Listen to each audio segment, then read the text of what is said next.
আজ আমাদের আলোচনার মাধ্যম সাহিত্য, সঙ্গীত, নাটক এবং শিক্ষা, এই চারটি বিষয়ে অত্যন্ত গভীর এবং একে অপরের পরিপূরক। আমাদের প্রথম আলোচনার বিষয় নাটক। আমরা যাব ইন্দ্রনীল মুখার্জি বাবুর কাছে। তিনি পেশায় সাংবাদিক এবং নিবেদিত প্রাণ একজন নাট্যকর্মী। উনি নাটক পরিচালনা করেন, নাট্য রূপদান করেন, এমনকি সুরের মাধ্যমে নাটকের বিষয়কে দৃশ্যরূপে ফুটিয়ে তোলাও ওনার সাধনারই অঙ্গ। দাদার কাছে, ইন্দ্রনীলদার কাছে আমরা জানতে চাইব কতগুলো খুব সাধারণ বিষয়, কতগুলো প্রশ্ন রাখছি আমি, কিন্তু আপনার যদি মনে হয় যে আপনি সেটাকে একটু বদলে দিতে পারেন বা নিজের মতো করেই বলুন। সময় আমাদের হাতে তো অত্যন্ত কম, বুঝতেই পারছি। মঞ্চ নাটকের সংকট বিষয়ে সিনেমা এবং ওটিটি প্ল্যাটফর্মের সহজলভ্যতার জন্য মঞ্চ নাটক। উপস্থিত সকলকে শুভ নববর্ষের শুভেচ্ছা, অভিনন্দন। আজকে এরকম একটা ঘরোয়া আড্ডায় আমাকে ডাকার জন্য এবং আপনাদের পাশে সাথে পেয়েও ভালো লাগছে। যে প্রশ্নগুলো করা হলো নাটক নিয়ে, সেগুলো আজকের দিনে দাঁড়িয়ে থিয়েটারের সবথেকে বড় কতগুলো দিক, যেগুলো নিয়ে আমরা সারাদিন মহড়া কক্ষে আলোচনা করি।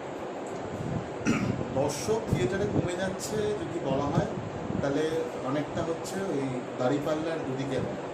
হ্যাঁ, দর্শক কমছে, আবার হ্যাঁ দর্শক থাকছে, নাহলে দর্শক না থাকলে থিয়েটার বেঁচে থাকে না। নাটক হোক, সঙ্গীত হোক, নৃত্যানুষ্ঠান হোক, যে কোনো অনুষ্ঠান যদি ভালো হয় এবং সেটার জন্য যদি তাকে আরও ভালো করে তোলা যায় এবং মুখে মুখে সেই প্রচার হতে থাকে, তাহলে দর্শক এমনি সেই নাটক দেখতে আসবে, তার জন্য তাকে প্রচার করতে হয় না। সেরকম একটা উদাহরণ আমার দেওয়া উচিত প্রথমেই, যেহেতু আলোচনা যেহেতু, তাই উদাহরণ দিই।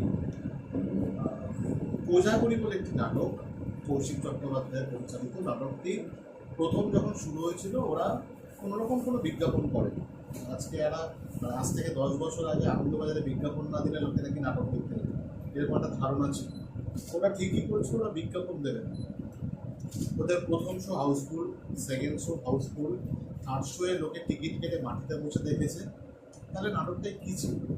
নাটকটায় যারা অভিনয় করেছে তাদের মধ্যে কেউ কোনো বক্স আর্টিস্ট নয়। বক্স আর্টিস্ট বলতে আমরা যাদেরকে সিরিয়াল বা সিনেমায় দেখতে পাই, অত্যন্ত আমাদের মতো বিভিন্ন জায়গায় ছড়িয়ে ছিটিয়ে থাকা কিছু মানুষকে নিয়ে কৌশিক চট্টোপাধ্যায় নাটকটি বেঁধেছিলেন বলি, কারণ আমরা নাটককে বাঁধতে ভালোবাসি।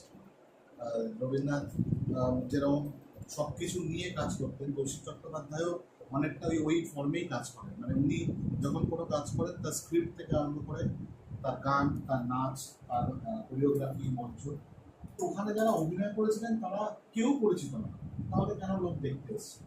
তার একটাই কারণ, নাটকটা ভালো ছিল।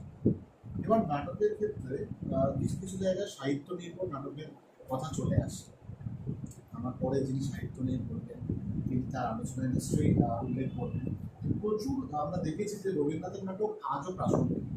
বুড়ো দাড়ি বুড়ো আজও, মানে সেই সময়ই বলে গেছিলেন আজকে হতে শতবর্ষ পরে, ওটা শতবর্ষের জায়গায় 200 পরে বা 300 পরে হলেও ওনার সেই কথাটা প্রাসঙ্গিক থাকে। আজও রক্তকরবী যে কোনো গ্রুপের কাছে টেক্সট, এবং তারা রক্তকরবী করেনি এরকম কোনো নাটকের দল পাওয়া যায় না। রক্তকরবী হোক কোনো এবার নাচের স্কুল বা নাচের কোনো প্রতিষ্ঠান, তারা আবার শ্যামা করেনি বা চিত্রাঙ্গদা করেনি এরকম দেখতে পাওয়া যায়। তার মানে ওনার লেখা এখনও প্রাসঙ্গিক, সেটা যে যেভাবে। এবার ব্যাপারটা হচ্ছে যে দর্শক কমে যাচ্ছে। হ্যাঁ, দর্শক কমছে একটাই কারণে, তার পেছনে ওটিটির একটা বড় ভূমিকা, যেটা 2020-21 সালের পর থেকে আমাদেরকে খেয়ে নিয়েছে। আমরা যখন লকডাউনে বাড়িতে বসে থালা বাজাচ্ছিলাম, দাদুর কথাই মানে ওনার কথায় আর কি, তো সেই সময় থেকেই ওটিটি আমাদেরকে খাওয়া শুরু করেছে। তো ওটিটিতে মানুষ কী করছে? ঘরে বসে সুইচ টিপছে, ঘরে বসেই সিনেমা দেখতে পাচ্ছে, সিরিয়াল দেখতে পাচ্ছে, এবং আজকে দাঁড়িয়ে ওয়ান থিয়েটার বলে একটা অ্যাপের মাধ্যমে নাটকও দেখতে পাচ্ছি। তাহলে যে নাটকটা আমি 200 টাকার ওয়ান থিয়েটার অ্যাপে একটা সাবস্ক্রিপশন করে দেখতে পাবো, সেই নাটকটা আমি 100 টাকার টিকিট কেটে কেন দেখতে যাবো? কারণ আমি 200 টাকার অ্যাপ সাবস্ক্রিপশন করলে ওখানে অন্তত 30টা নাটক এই মুহূর্তে এনলিস্টেড আছে, আমি দেখতে পাবো। কিন্তু এটাই একটা ব্যাপার যেটা সেই সময় দাঁড়িয়ে বিকাশ রায় বলে গেছেন, ছবি বিশ্বাসরা বলেছেন যে আমি হয়তো সিনেমা করি, বা বিকাশ রায় যখন নাটক করছেন তাকে তার অভিনয়ের জন্য জুতো খেতে হচ্ছে। এই যে প্রম্পট অ্যাকশন, আমি নাটক করলে সঙ্গে সঙ্গে লোকে খারাপ হলে খারাপ বলবে, ভালো হলে ভালো বলবে, সেটা সিনেমাতে হয় না, সিরিয়ালে হয় না, ওটিটিতে হয় না। আমি একটা নাটক, আমি নিজে দেবাশিস রায়ের নির্দেশনায় প্রথম রাজনৈতিক হত্যা নাটকটা আমি নিজে 4 বার দেখেছি, এবং কোজাগরি যেটা সেটাও দেখেছি 2 বার, এবং বহু নাটক আমি অনেকটা দেখেছি। তার কারণ হয়তো ওই সময় নাটকটা একটা আমি প্রথমবার দেখছি দর্শক হিসেবে, পরের বার দেখতে গেলাম নির্দেশক হিসেবে উনি কী কী কাজ করেছেন বা কী কী ডিজাইন করেছেন, তারপরের বার দেখতে গেলাম যে আমি ওখান থেকে কী কী নিতে পারি। কারণ প্রত্যেক নির্দেশকেরই একটা কাজ থাকে ওখান থেকে চুরি করে, আমরা সবাই চুরি করেছেন, আমরা দৃশ্য চুরি করি, আমরা ডিজাইন চুরি করি। তো এই যে ব্যাপারটা যে দর্শক আজকের দিনে দাঁড়িয়ে, দর্শক যেখানে দেবশঙ্কর হালদার অভিনয় করছে সেই নাটকে প্রচুর দর্শক হচ্ছে, আর আজকে অনামী কোনো হালদার যখন অভিনয় করছে যার কোনো নাম নেই, তার নামের পাশে হালদার থাকলেও দর্শক হচ্ছে না। বা যদি বলা যায় সিরিয়ালের আর্টিস্ট হয়তো 2টো সিরিয়াল করেছে, ওই মেঘে ঢাকা তারা না এসব নাম হয় আজকাল, কাননের ফুল, কোন কাননের বয়ে, হেনা তারা, পশ্চিম মেয়ে, রাধা, এরকম টাইপের সিরিয়াল যেগুলো আছে, তাতে যদি সে 2টো দিনের জন্য মুখ দেখায়, সে আজকে নাটকে থাকলে লোকে হল ভর্তি করে দিচ্ছে। কিন্তু আমরা শুধুমাত্র যখন আলোচনা করি তখন কলকাতা বা কলকাতা কেন্দ্রিক নাটকেরই আলোচনা করি। কিন্তু আমার নিজের অভিজ্ঞতা বলে, আমি মাঝে মাঝেই যাই, আমার ক্লাসের মানে যারা আছেন তারাও মাঝে মাঝে তার জন্য বিঘ্নিত হয় ক্লাস। মফস্বলে নাটক করতে গিয়ে দেখেছি ওখানে রাত 11টা বেজে গেছে, 12টা বেজে গেছে, রাত 2টো 2:30, মানে খুব দূর নয়, দক্ষিণ চব্বিশ পরগনার মথুরাপুর স্টেশন থেকে আটেশ্বর তলা বলে একটা জায়গা আছে, যেখানে 7 দিন ব্যাপী একটা নাটকের প্রতিযোগিতা হয়। ওরা গোটা রাজ্য থেকে দলকে নিয়ে আসবে প্রতিযোগিতার জন্য।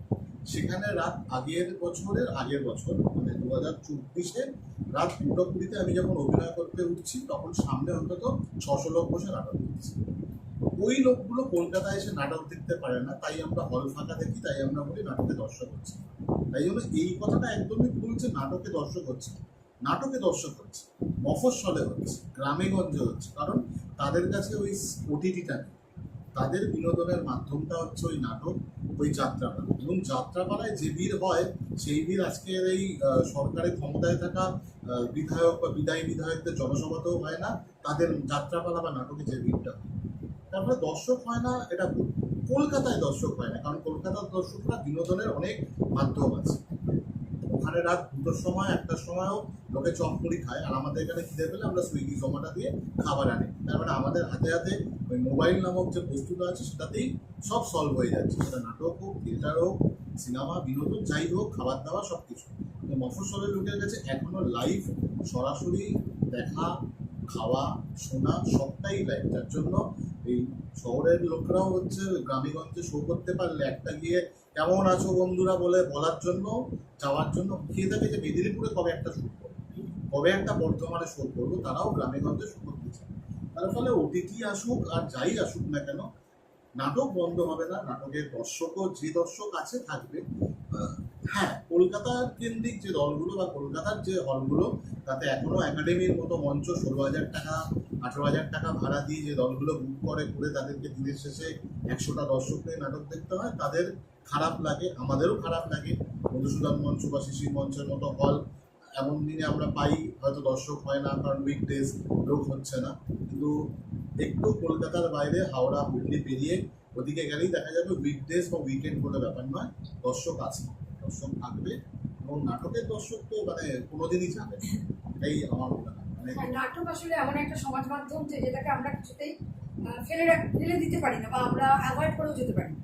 মানে আমাদের সমাজ, বাস্তব জনচেতনা, জনমানুষের প্রতিক্রিয়া যাই থাকুক না কেন সবটাই উঠে আসে নাটকের মাধ্যমে এখনো অবধি। তার জন্য নাটক সিনেমার থেকে আমাদের কাছে অনেক বেশি প্রিয়। আমরা আসবো বিশ্বদার কাছে।